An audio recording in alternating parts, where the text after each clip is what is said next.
Et pour le groupe socialiste et apparenté avec Philippe Naillet. Merci Madame la Présidente, Monsieur le Ministre, chers collègues. Après de longs mois, le gouvernement a enfin présenté son plan de relance le 3 septembre dernier. Le groupe socialiste et apparenté est par principe pour les plans de relance. En juillet, nous avions d'ailleurs salué le plan de 750 millions d'euros de l'Union européenne. Parce qu'il y avait urgence, notre groupe a, dès le 9 juin dernier, présenté 45 propositions concrètes chiffrées à 50 milliards d'euros. Cela contraste avec les 100 milliards d'euros dont 50% sont recyclés selon Oxford Economics. Le soutien à l'automobile, l'aéronautique ou encore les plans de rattrapage pour les outre-mer étaient déjà actés. Au-delà du montant, le plan de relance semble insuffisant sur le plan social, mais aussi environnemental.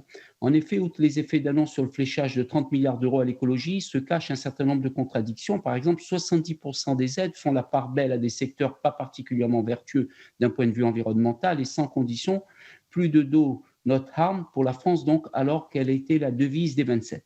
Par le biais de Boris Vallaud et de Jean-Louis Bricourt, nous avions proposé une prime climat ambitieuse pour lutter contre la précarité énergétique, 18 milliards d'euros par an durant 30 ans pour rénover 24 millions de logements, dont 7 millions de passoires énergétiques. Voilà un exemple de mesure d'envergure efficace tant pour l'emploi que pour le pouvoir d'achat et les conditions de vie des Français. D'où ma première question. Comment, avec seulement 1 milliard d'euros en plus par an sur le logement privé, comptez-vous mettre fin à la précarité énergétique si vous ne prévoyez aucune nouvelle mesure pour le reste à charge des familles?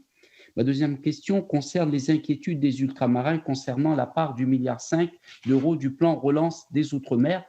Est-ce à dire que nos territoires ne pourront prétendre aux dispositifs nationaux et à l'inverse, si nos territoires peuvent prétendre aux enveloppes nationales, est-ce que les modalités de mise en œuvre seront adaptées à nos environnements spécifiques? Merci. Merci. La parole.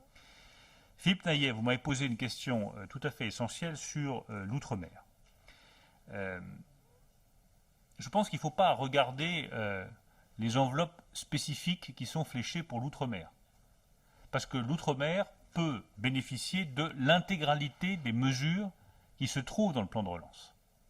Est-ce qu'il faut des adaptations spécifiques aux particularités de l'outre-mer, que ce soit l'agriculture que je connais bien, les infrastructures, la réalisation d'infrastructures nouvelles? Ma réponse est oui.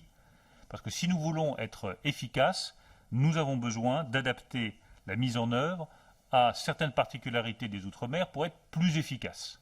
Et j'aurai l'occasion de me déplacer prochainement avec Sébastien Lecornu dans un des départements d'Outre-mer pour justement regarder comment est-ce que nous garantissons la bonne application du plan en Outre-mer. C'est pour moi un enjeu absolument capital. Et je veux le dire à tous mes amis ultramarins, nous veillerons à ce qu'ils soient les bénéficiaires de ce plan de relance et qu'ils puissent en voir les résultats concrets le plus vite possible. François-Michel Lambert.